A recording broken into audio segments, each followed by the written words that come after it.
Tapi, bagaimana jika dunia luar yang gelap itu ikut masuk ke dalam? Anak itu berteriak, "Dah mau, ada kakek rambut putih, ada kakek rambut putih." Idih. Kami semua terdiam. Bangku itu kosong, tidak ada siapa-siapa di sana. Di pojok itu duduk seorang kakek tua. Dia tidak memakai baju, tulang rusuknya terlihat jelas, dan hanya memakai celana pendek hitam. Berarti kurus kering gitu ya? Kurus kering gitu, tapi nggak pakai baju, cuma pakai celana hitam. Halo fellas, Lugus back up, it's me. Sika Sepau Taps.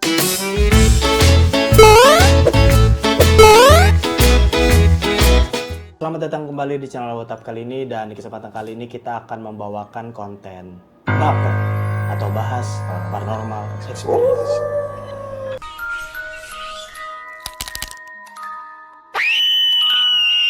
Nah, kali ini Autap ditemanin sama Abi Gede. Kita di sini manggilnya Abi Gede. Jadi kita akan bacain masih dari followers atau subscribers dari gua. Yang juga masih orang yang sama seperti kemarin. Oh iya. Jadi Siti Mariam. Jadi Siti Mariam ini ada cerita lanjutannya. Oh. Setelah kita bacain, dia senang. Terus dia kalau dia bilang kan, kalau mau lanjutan cerita lain, aku masih ada beberapa bang. Katanya. Oh berarti beda cerita. Beda cerita tapi masih sama. Dan masih berhubungan sama cerita yang sebelumnya. Oke. Jadi karena ini masih berhubungan, jadi kita bacain aja. Mumpung juga teman-teman masih pada ingat cerita yang sebelumnya. Masih fresh dari Siti Mariam ini. Ini udah aku ubah ke ke teks atau narasi yang lebih rapi. Jadi lebih enak dibacain dan juga lebih rangkumannya lah. Oke, langsung aja kita bacakan. Ini adalah baper dari Siti Mariam. Judulnya adalah Di Balik Spion dan Pojok Warung. Dua teror yang menghantui Mama. Aduh, dari judul udah males sih. Kalau kemarin itu cerita tentang Siti Mariamnya, kali ini cerita tentang mamanya. POV dari mamanya. Oke, kita mulai ya. Kita sering berpikir bahwa rumah adalah tempat paling aman. Tempat kita pulang setelah lelah bekerja. Tempat kita menutup pintu dari dunia luar. Tapi, bagaimana jika dunia luar yang gelap itu ikut masuk ke dalam? Bagaimana jika teror itu tidak hanya menunggu di jalanan sepi, tapi juga duduk diam di pojok ruang makan kita? Cerita yang akan saya bawakan malam ini bukan cerita fiksi dari internet. Ini adalah kesaksian nyata. Ini adalah teror yang dialami oleh orang yang paling saya sayangi, mama saya sendiri. Dua kejadian terpisah di dua tempat yang berbeda, namun meninggalkan trauma yang sama dalamnya. Ini adalah kisah tentang bagaimana rasa lelah bisa membuka mata batin seseorang, dan bagaimana rasa iri dengki manusia bisa memanggil sesuatu yang seharusnya tidak berada di antara kita. Siapkan diri kalian, matikan lampu jika berani, dan dengarkan baik-baik. Ini adalah bagian 1. Teror di Tanjakan.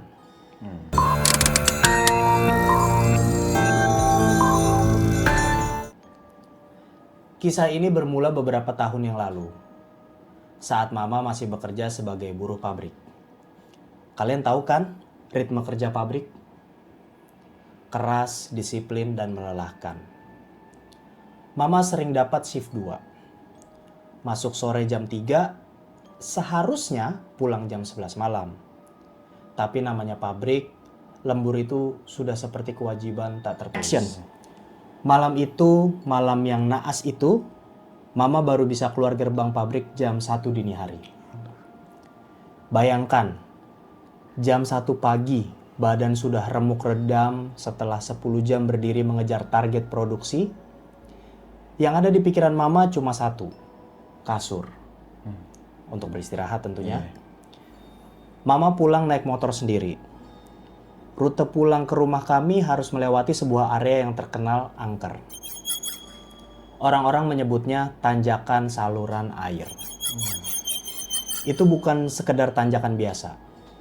Itu adalah tanjakan curam dan tinggi.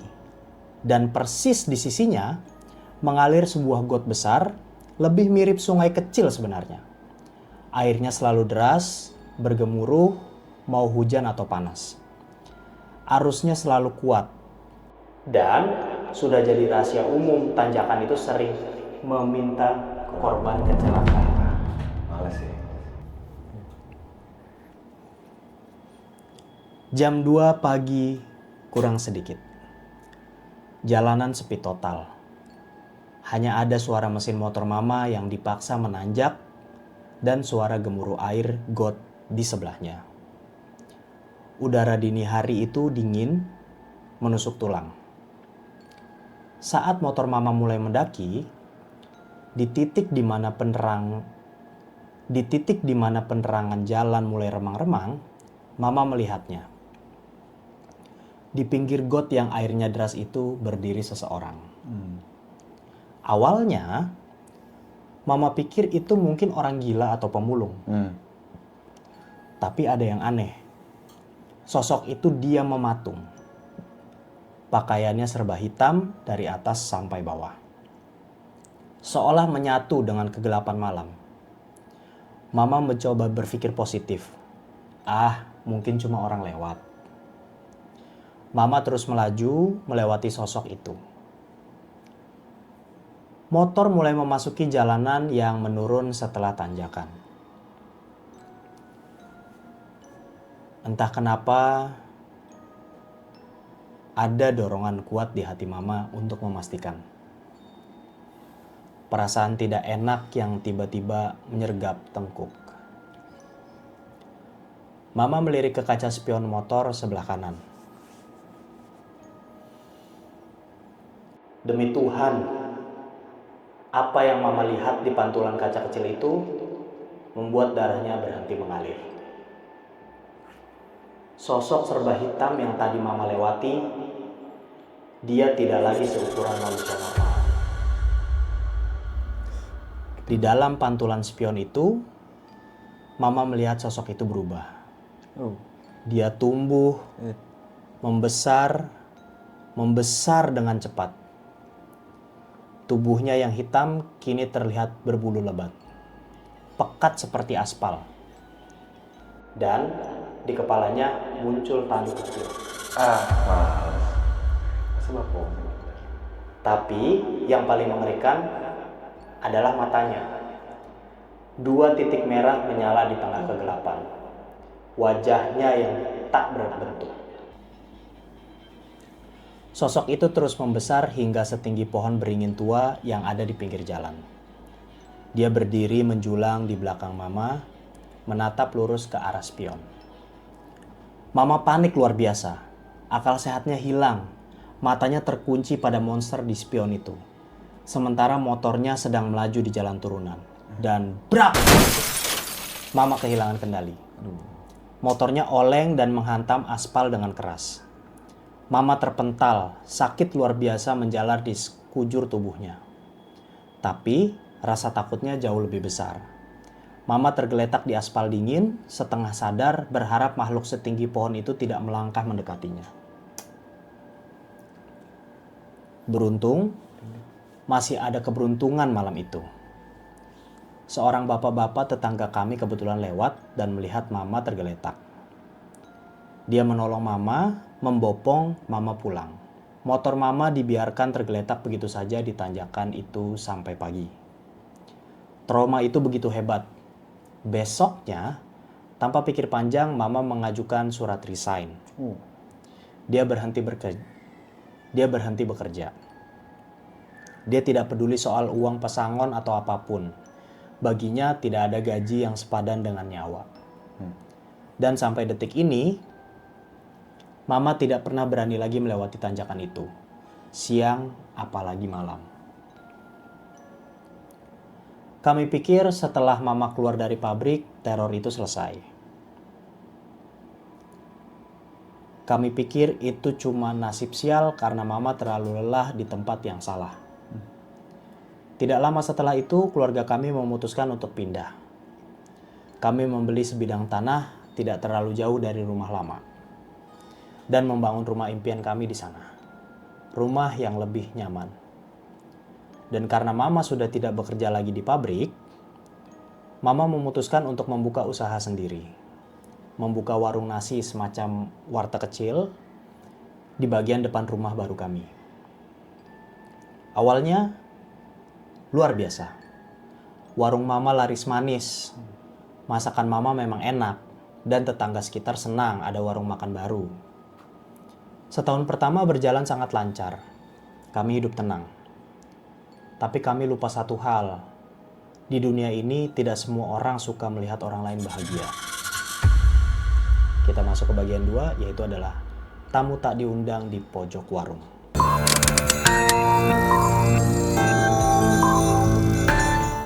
Tiba-tiba, setelah 1 tahun, semuanya berubah drastis. Dalam hitungan hari, warung Mama sepi. Bukan sekedar penurunan omset, tapi benar-benar sepi seperti kuburan. Orang lewat pun seolah tidak menoleh. Seminggu berlalu, kami mulai bingung. Apa masakannya tidak enak? Apa harganya kemahalan? Di tengah kebingungan itu, suatu siang datanglah 2 orang tamu yang aneh. Seorang kakek pengamen tua, bajunya lusuh, membawa gitar kecil yang sudah jelek. Di punggungnya dia menggendong seorang anak kecil, mungkin cucunya. Usianya sekitar 2 tahun. Mereka terlihat sangat kelaparan. Mama yang dasarnya tidak tegaan, langsung menyuruh mereka masuk. "Mbah, makan dulu sini, gratis," kata Mama. Warung kami itu kecil. Ada 1 meja panjang dengan 4 bangku. Dan 1 meja lagi yang menyatu dengan etalase tempat Mama menaruh lauk pauk. Si kakek pengamen duduk di bangku dekat etalase. Tapi cucunya yang masih balita itu tiba-tiba menangis histeris saat mau didudukan di samping kakeknya. Anak si ibunya. Kenapa? Anak si ibunya. Anak si Ibunya. mungkin kemungkinan itu cucu dari si kakeknya ini. Oh. Kakek-kakek pengamen ini gitu. Karena kakek-kakek ini datang sambil gendong anak kecil. Yang dia nggak tahu, dia perkirakan mungkin itu cucunya gitu. Tapi siapanya nggak tahu. Kita lanjut ya. Yeah. Anak itu meronta-ronta, menunjuk-nunjuk ke bangku kosong di sebelah kakeknya. Dengan bahasanya yang cadel, anak itu berteriak, "Nggak mau, ada kakek rambut putih, ada kakek rambut putih." Idih. Kami semua terdiam. Bangku itu kosong, tidak ada siapa-siapa di sana. Si kakek pengamen itu hanya diam sejenak, lalu menatap Mama saya dengan tatapan yang dalam. Tahu nggak sih kalian, ternyata 30% dari penonton aku itu belum subscribe channel Autap. Jadi buat teman-teman yang nonton video ini dan belum subscribe, langsung aja diklik tombol subscribe-nya yang kayak gini. Supaya kalian nggak ketinggalan sama video-video Autap yang pastinya seru banget. Dan jangan lupa juga untuk nyalain loncengnya. Sekalian juga nih, jangan lupa subscribe talent aku juga ya. Yaitu adalah Caca Kuma. Caca Kumais, hii. Caca Kumais, hii. Dan juga Abus. Si Abus ya. Yang linknya udah aku taruh juga di description. Silahkan langsung diklik juga. Dia bilang begini, "Bu, kalau ada yang jahil, nggak suka kalau ibu buka usaha, saya nggak bisa bantu apa-apa. Saya nggak ngerti urusan beginian. Tapi saya cuma mau pesan satu hal." Kakek itu mencondongkan badannya. Suaranya pelan tapi tegas. "Kalau di kamar kalian nemu kelabang atau kalajengking, jangan nunggu lama-lama. Langsung bersihkan rumah ini. Itu tandanya sudah bahaya. Kalau dibiarkan, dia akan menyerang nyawa salah satu keluarga kalian." Setelah kakek itu pergi, Mama baru mengaku. Ternyata Mama sudah beberapa kali melihat kelabang besar di kamarnya. Aduh. Tapi mama diam saja karena takut kami khawatir. Dan saya sendiri mengalaminya. Suatu malam di kamar saya melihat seekor kelabang. Bukan kelabang biasa, ini besar sekali, hitam kemerahan. Panjangnya mungkin sejengkal lebih. Kakinya yang banyak itu bergerak cepat di lantai. Saya panik. Saya ambil sapu dan berhasil membuangnya keluar. Tapi kejadian kedua, ini yang membuat saya yakin ini bukan hewan biasa. Malam berikutnya, kelabang itu muncul lagi. Lebih besar dari sebelumnya. Saya berteriak memanggil mama dan bapak. Ma, pak, ada kelabang lagi. Tapi begitu bapak dan mama masuk ke kamar, kelabang itu hilang. Kami cari ke kolong kasur, kami bongkar lemari, kami cari di setiap celah, nihil. Tidak mungkin hewan sebesar itu bisa lenyap dalam hitungan detik tanpa jejak. Itu tidak masuk akal. Kami sadar, peringatan kakek pengamen itu nyata.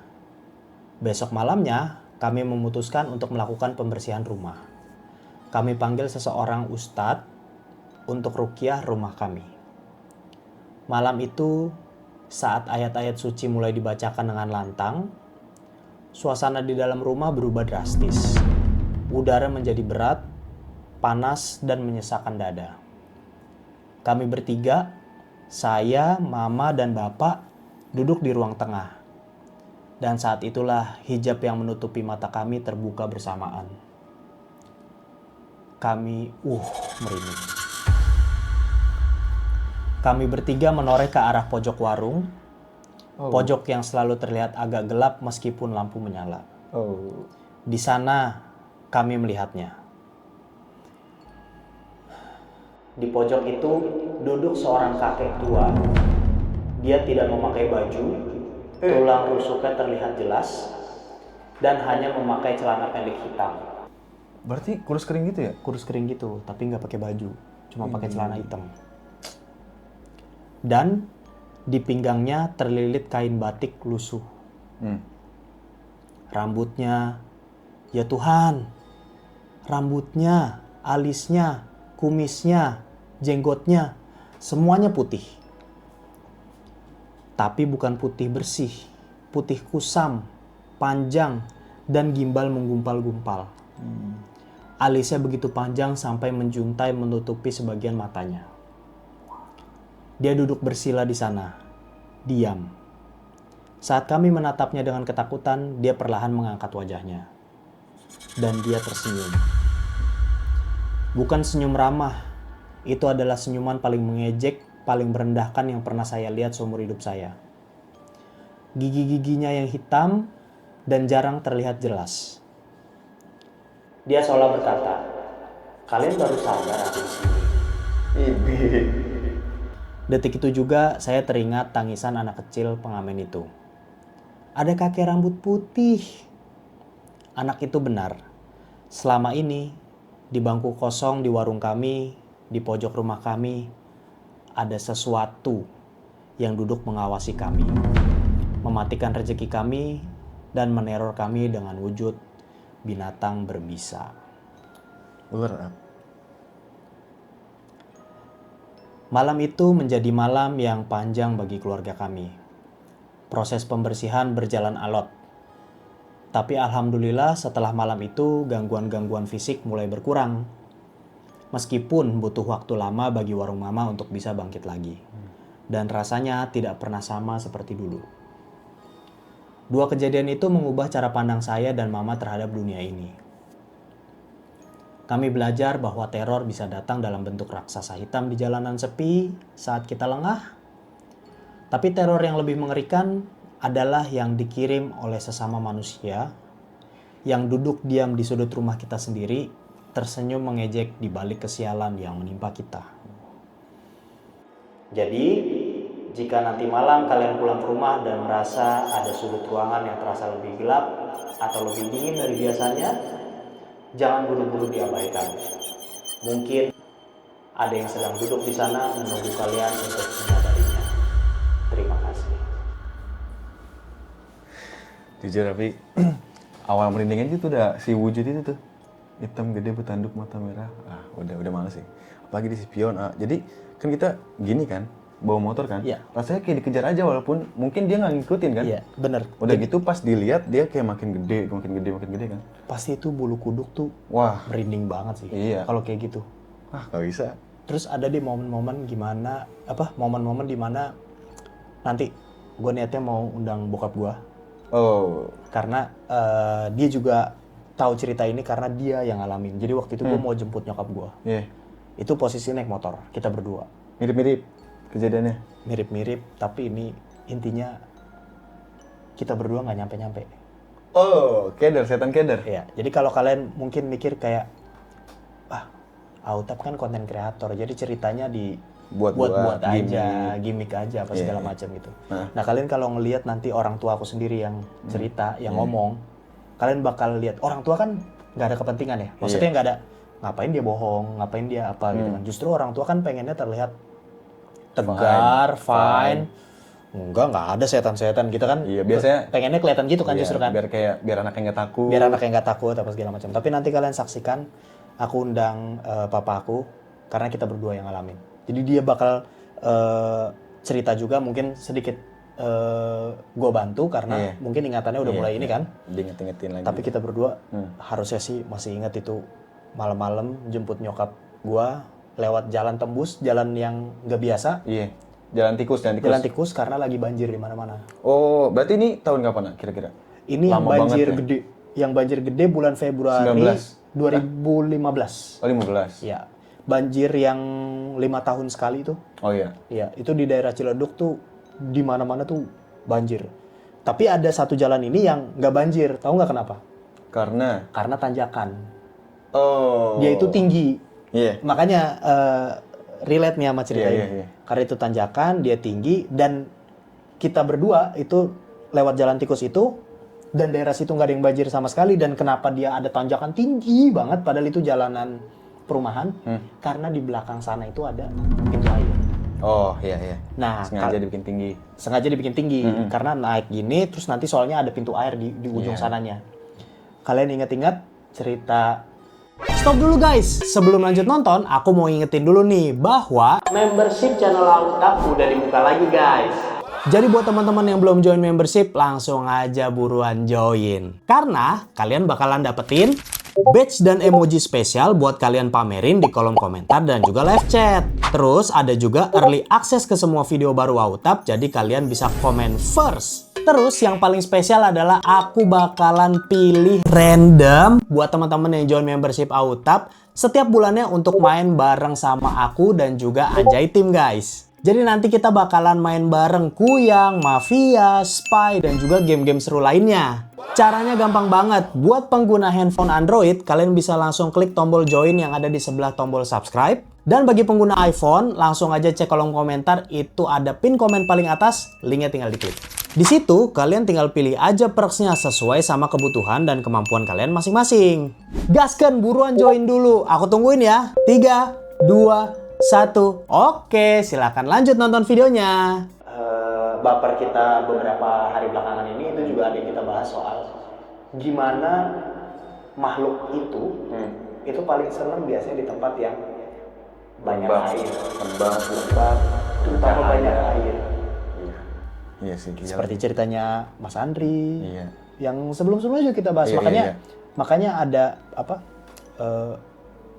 Setan laut gitu. Setan paling banyak di laut. Iya, karena emang tempatnya tuh jin di tempatnya laut, gunung. Nah, itu ada hubungannya juga sama cerita ini, which is tanjakan. Tadi ada got besar, ya kan? Tapi ini palang air. Tapi ini palang air, ya kan? Seperti got tapi mirip sungai ya katanya kan? Iya. Saking gedenya gitu, mendekati sungai, bisa dibilang sungai lah. Terus kejadian bapernya Mas Andri, hubungannya dengan air. Di kali ya mas? Di sungai juga kan, kali, sungai, sawah, sumur. Ya? Iya, ya sumur. kan? Sumur. Juga yang cerita gue nanti gue undang bokap gue sekalian memberikan kesaksian. Kita mungkin 20 menit jalan, nggak nyampe-nyampe. Satu cerita? Bukan, 20 naik motornya nih. Wah, itu masih di pintu air tuh. Tapi Ali merasa jalan gitu. Ngerasa jalan, kanannya jalan, kirinya masih pintu air. Kok gitu sih? Sininya mah jalan, jadi kalau kita gini set, oh jalan kan berasa. Sudut mata kita kan iya. biasa. Gue pegang sama Pak Bos. Ada pergerakan pohon, Ya, pohon gini. ya. Ini kan, males ini kan sih. yang versi lebih tinggi. Iya. Yang kanan tuh versi lebih tinggi. Heeh. Jalan. Di sini kayak ada, ya itu buat ke pintu airnya lah. Iya, Aliran apa ya? Kayak waduk gitu lah. Iya. Aliran waduk itu. Nah sininya tuh bawahnya tuh kayak jurang gitu. Wah, males. Yang ke tempat lebih rendah. Iya, Karena kan dari tempat tinggi, pintu air Turun. dibuka terus airnya kan turun ke bawah gitu kan. Iya. Sistemnya kan. Itu kita, wah jalan gitu set. Sampai akhirnya bokap gua nanya. Kok kita Berarti yang awal notice tuh bokap. oh. Kok kita kayak nggak sampai-sampai ya, kata dia gitu. Nengok ke kiri, gua lah enggak, ini masih pintu air. Masih bunyi air yang Wah, gitu. malam-malam sepi, lagi banjir. Airnya Lagi sekencang apa banjir. itu ya? Yang itu udah 20 menit yang lalu kita lewatin. Wah, males. Dan itu jaraknya nggak jauh, jalan tikus itu jaraknya nggak jauh. 1 kilo nggak nyampe? Nggak nyampe, Ih, aneh. nggak nyampe. Nih, teman-teman yang gedenya daerah Ciledug, terutama sekitaran Parung Serap, pasti sebenarnya tahu pintu air ini di mana. Karena di mana lagi selain itu ya? Di mana lagi selain itu yang pertama, dan itu jalan tikus emang banyak Banyak dipakai yang lewatin. orang, banyak dipakai orang, dan mereka juga pasti tahu bahwa itu kalau malam nggak ada penerangan sama sekali. Non. Ih. Dan lu lewat pintu airnya nih, itu batasnya bener-bener kayak ya amit-amit lu nggak kelihatan lampu lu mati gitu. Nyembur. Begini udah. Ih. Jurang. Nggak ada pagerin. Gue nggak tahu. Itu tanggung jawab siapa gue nggak tahu tuh ya. Tapi sekarang ada. Gue belum kesana lagi. Not sure. Tapi dulu itu dari gue kecil sampai gede, pas gue masih tinggal di rumah orang tua itu nggak ada perubahan, nggak diperbagus, nggak apa. Wah. Jalanannya bagus, jalanan biasa lah, jalanan semen gitu. Tapi kiri kanannya nggak ada batas gitu, nggak ada pagar atau apa gitu. Karena itu mungkin kayak jalan lurus doang, jalan lurus doang ke keluar dari pintu air itu. Kayak seberang itu. Beda desa apa sama? Beda ini. Sama Sama aja lo kalau tahu daerah Ciledug nih, teman-teman juga pasti tahu. Namanya adalah peninggalan. Peninggalan tuh ada 2. Jadi tembus. Jadi orang kalau peninggalan di mana atau peninggalan, gue nggak tahu pastinya tuh namanya tuh apa, karena ada yang bilang itu peninggalan, ada yang bilangnya peninggilan. Nah itu bisa masuk dari yang sini, which is itu jalan tembus gua, Iya. sama yang ujung sana. Berarti ada di sini ya? Ya, jadi gue tuh dari rumah gue nih gini. Nanti keluarnya tuh di sana gitu. Nah, ini di tengah-tengah sini nih. Oh, muterin Iya. rumah A gini. Iya. Padahal kan gue ke sana ujung-ujungnya. Tapi karena di mana-mana banjir, itu kalau gue keluar gang rumah begini, macet gila. Iya. Macet parah. Iya. Karena di mana-mana banjir. Dan nyokap gue itu minta jemput bukan tanpa alasan, minta jemput karena tidak ada angkutan umum yang bisa lewat jalur biasa itu juga. Makanya dia minta jemput pulang kerja. Udah aktivitas ke stuck gitu tuh kalau banjir gitu. Parah. Itu jam 8:30 malam mungkin. Padahal jalannya udah jadi jalan alternatif ya? Jalan Bukan jalan alternatif. tikus ya? Maksudnya udah biasa dilewatin gitu. Biasa banget. Kalau misalnya jalan tikus kan masih agak-agak sepi tuh. Iya. Tapi pas saya bilang alternatif, lah aneh juga kalau saya Alternatif nggak dikasih lampu, nggak ada penerangan jalan, nggak ada pembatas pagar-pagar apa segala macam. Ya lu keselip dikit aja gitu, kayak lagi goblok naik motor lagi goblok dikit aja. Jurang. Microslip aja tuh. Iya, Aduh, jurang males. langsung ke situ. Masuk tinggi banget. Bener gitu ya? Ada kali 10 meter, pintu air tuh 10 meteran kali ya? Oh iya, itu makanya dibilang peninggalan. Biasanya pintu air tuh udah ada pas zaman-zaman Peninggalan. Belanda. Oh gitu. Iya, soalnya di saya juga ada yang gitu. Namanya peninggalan juga. Iya, pintu air peninggalan. Berarti ada yang gitu. Ngeri juga. Ya udah, nanti lanjut deh di cerita berikutnya, kita undang bokap sama Abi, juga ada beberapa cerita dari Iya, dari followers ya, di Discord. Iya, di Discord. ditunggu ya nanti ya. See you guys on the next video. Bye. Terima kasih Abi Ya. sudah menemani merinding. Merinding banget, asli.